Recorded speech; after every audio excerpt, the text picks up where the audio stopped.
Halo semuanya, perkenalkan nama gue Murca Antianta, nama palsu lagi. Setelah bikin video pertama, gue dapat respon kalau avatar gue serem. Bahkan sampai ada temen gue rela bikinin kepala buat gue. Ini orang niat banget. Gue tanya kenapa, dia bilang dia terganggu lihat karakter botak. Sungguh diksi yang tidak berperi kebotakan. Ya udah, alhasil saat ini gue pakai kepala pertama yang dibikin buat gue. Dan di video selanjutnya gue kayaknya bakal pakai kepala bikinan dia. Gue tertarik sama VTuber. Udah lama. Gue bahkan inget hari pertama. Hari pertama Allah menciptakan langit dan bumi. Sorry, salah baca skrip. Em, eh, gue mau coba jadi VTuber, tapi ada kendala. Dari batasan pengetahuan, koneksi, dan budget. Habis itu gue mikir gue coba aja belum, tapi alasannya kebanyakan gitu. Ya udah gue mulai. Alhasil gue nonton tutorial, udah nonton, gue coba praktekin. Gue coba aplikasi streaming OBS di laptop gue. Baru buka, gue bangga banget. Sampai ngebatin. Bisa nih. Bisa nih jadi VTuber. Bisa nih jadi Doraemon, Naruto, Maya Putri, dan Hatsune Miku. Habis itu gue coba aplikasi ringan buat ngetes. Gue buka aplikasi Paint. Itu aplikasi yang gambar di komputer. Yang nama panjangnya Paint Akatsuki. Eh, temennya Lebah Ganteng. Oke, singkat cerita, gue coba Paint, masalahnya gue nggak jago gambar. Gambar tradisional apalagi digital. Pakai mouse lagi. Alhasil gue gambar simple sebisanya, gue gambar kucing.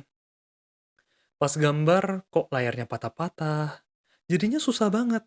Gue sampai mempertaruhkan jiwa dan raga cuman buat gambar kucing.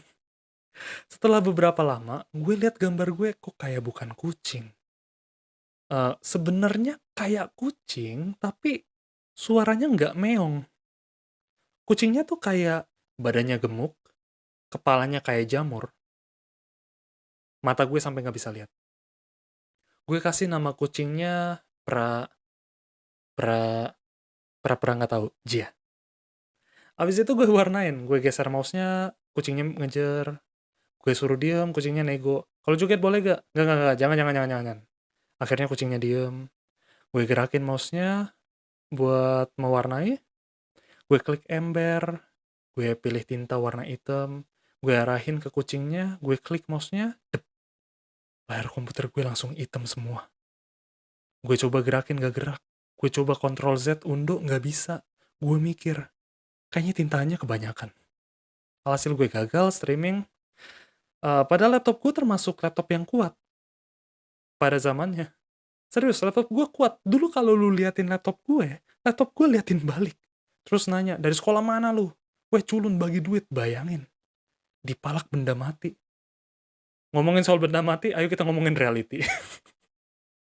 Sorry, patahnya berasa banget ya. Tapi setidaknya rima lah ya. Setelah beberapa lama gue gagal streaming, akhirnya gue nemu aplikasi Reality. Bagi yang baru dengar, biar gue jelasin. Reality adalah aplikasi sosial media dan streaming avatar virtual, di mana para pengguna akan muncul dengan wujud avatar 3 dimensi, berupa VTuber atau virtual YouTuber, atau kartun. Maksud gue anime. Secara sederhana, anggap aja Reality itu Instagram, tapi kalian jadi Naruto atau Doraemon di aplikasi ini. Ngomongin soal Doraemon, dipikir-pikir Doraemon tuh kasihan banget ya. Soalnya sering dimintain sama Nobita. Secara kasta tuh tragis banget. Bayangin, lu dipalak sama anak yang dipalak. Udah kayak rantai makanan. Ngomongin soal makanan, mari kita ngomongin soal kegunaan. Di aplikasi ini kalian bisa cari relasi dan kalian bisa nonton streaming atau coba streaming kayak VTuber. Hitung-hitung bisa ngasih skill komunikasi juga kan buat kalian sambil main. Dan siapa tahu kalian bisa nyari teman atau mungkin lebih dari teman. Di aplikasi ini, mula-mula kalian bisa desain karakter kalian, mulai dari nama, penampilan karakter, profile picture, dan bio kalian. Tapi kedepannya kalian juga masih bisa desain lagi kok. Setelah bikin karakter, kalian bebas, mau eksplorasi nonton orang lain dulu, atau langsung streaming. Tapi kalau gue saranin, baiknya nonton orang lain dulu, biar ada gambaran awal. Semisal kalian udah siap streaming, kalian bisa edit profile picture kalian. Soalnya profile picture bakal jadi thumbnail streaming kalian. Abis itu buat judul dan mulai streaming.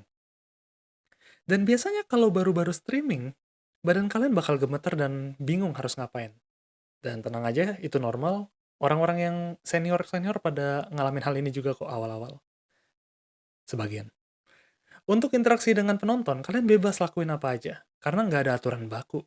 Kalian bebas bereksperimen, gunain gaya komunikasi kalian senyaman kalian. Atau seliar imajinasi kalian. Kalian bahkan bisa collab bareng teman, berdua, bertiga, sampai berempat. Biasanya ada streamer yang streamingnya nggak punya topik, kamu mungkin bisa streaming bareng orang lain yang nggak punya topik. Biar satu room berempat, empat-empatnya nggak punya topik. Eh, gue barusan nggak bercanda. Menurut gue belajar buka topik itu butuh proses. Nggak semua orang bisa langsung punya topik pas ngobrol. Nanti perlahan satu persatu bakal belajar buat buka diri, dan siapa tahu kemampuan komunikasinya bertumbuh gitu. Karena baik lu punya bakat atau nggak punya bakat, skill itu bisa dibentuk. Jadi misalnya ada yang ngerasa nggak punya bakat, mungkin emang nggak punya bakat. Saat ini maksud gua, nggak punya bakat saat ini. Tapi kalau terus dilatih nanti jadi bisa, kayaknya. Bisa bisa bisa, pasti bisa. Gue percaya kok. Jadi coba aja streaming, siapa tahu ada yang datang nontonin kalian, dia mulai follow kamu, dan sering nontonin kamu. Kemanapun kamu pergi, dia ikut. Dan pas lagi tidur, ada yang berdiri di pojok ruangan. Selamat, Anda mendapatkan follower. Sorry, itu stalker, bukan follower. Jadi selamat bermain di reality. Sesi tutorial dan motivasinya udah kelar. Gue bukan orang jahat, gue bukan orang baik. Gue default, by default. Hehe, belum selesai. Tadi baru sisi baik, sisi jahat gue belum keluar. Sekarang mari kita bergosip, gibah, dan fitnah. Gue main reality udah lumayan lama ya, dan kalau gue perhatiin, nama player reality kadang bisa ketebak dari warna rambut avatarnya doang. Player reality kadang pakai nama dalam bahasa Jepang, habis itu dijadiin nama karakternya. Contoh, nama dari warna rambut. Kalau avatar rambutnya merah, pasti namanya Aka, biru pasti namanya Au, putih pasti namanya Ganjar. Sorry, salah ngomong. Pas nulis skrip, lihat Ganjar lagi lari maraton, terus ngomong hidup. Ya, dia ngomong hidup. Ya, dia ngomong hidup kayaknya. Sampai mana tadi? Rambut putih pasti namanya Shiro, rambut hitam pasti namanya Kuro. Gue jadi bertanya-tanya, kalau rambutnya warna-warni, namanya jadi apa coba? Semisal namanya bahasa Indonesia, mungkin gue kebayang. Mungkin namanya jadi Mejiko Hibiniu, mungkin. Mungkin namanya jadi Laskar Pelangi, bionya menarilah dan terus tertawa. Player reality yang pakai nama warna menurut gue nggak buruk. Sayangnya reality cuman bisa collab berempat. Semisalnya reality bisa collab berlima, gue curiga berpotensi jadi Power Ranger itu. Nama reality juga ada yang pakai nama hewan. Gue suka liatin player yang pakai nama hewan, terutama ketika mereka collab rame-rame di satu stream. Karena kombinasinya unik. Bayangin ada tikus, ular, elang. Nontonnya tuh sambil mikir kok kayak rantai makanan. Ada panda, ular, macan belalang. Mungkin kalau ada bangau sama kera jadinya kungfu panda.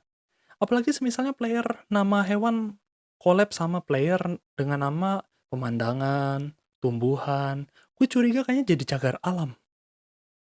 Dari yang gue ngomongin barusan, gue tuh nggak ada kebencian sama orang yang pakai nama-nama itu. Menurut gue itu kreativitas mereka dan layak dihormati. Tapi ada satu jenis orang. Satu jenis orang ini tuh menurut gue psikopat ini orang. Ada orang contoh hari namanya merah tapi avatarnya make warna biru. Ada orang contoh hari namanya kucing tapi avatarnya make telinga kelinci. Dari dua contoh kasus ini, kayaknya ini orang make. Gue tuh jadi pengen report gitu. Alasan report gue tuh aktivitas penipuan, penyebaran hoax, konten dewasa, terorisme. Nggak. Kayaknya gue berlebihan ya. Hal lainnya yang gue perhatiin, nama player reality juga kadang pakai nama karakter anime. Menurut gue fenomena ini biasa aja. Serunya, semisalnya karakter anime ketemu karakter dari anime lain. Jadinya tuh crossover. Tapi paling gak enak semisalnya ada skenario. Dua orang pakai nama karakter dari anime, terus nanya kabar. Mereka jawab kabar mereka baik. Gak ada yang salah. Salahnya tuh kalau di anime sama manga, yang satu udah jadi donat, yang satu udah jadi Kiko.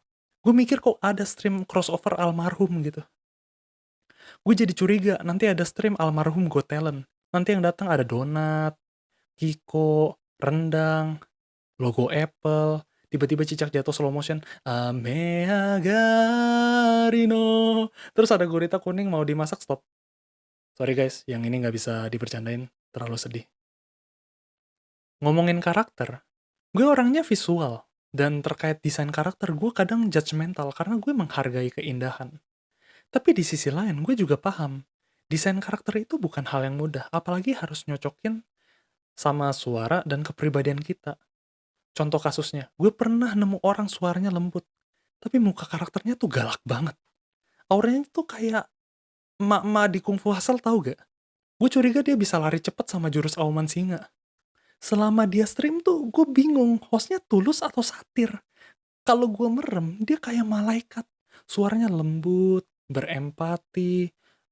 Aku tahu kamu udah berusaha keras. Kamu udah ngelakuin yang terbaik kok. Gitu. Tapi pas lihat muka avatarnya, gue ngerasa kata-katanya jadi bermakna ganda. Eh, aku tahu performa kamu emang segitu aja. Kamu pikir ini udah yang terbaik. Oh, orang sekitar kamu pasti bangga sama kamu. Kamu pikir orang tua kamu kecewa sama kamu? Oh, mereka bangga banget ngelahirin kamu. Beda anjir. Dia ngomong satu kalimat tapi makna gandanya bikin orang gak selamat. Oke, sekian dari gue. Gue bukan orang jahat, gue bukan orang baik. Gue default. By default.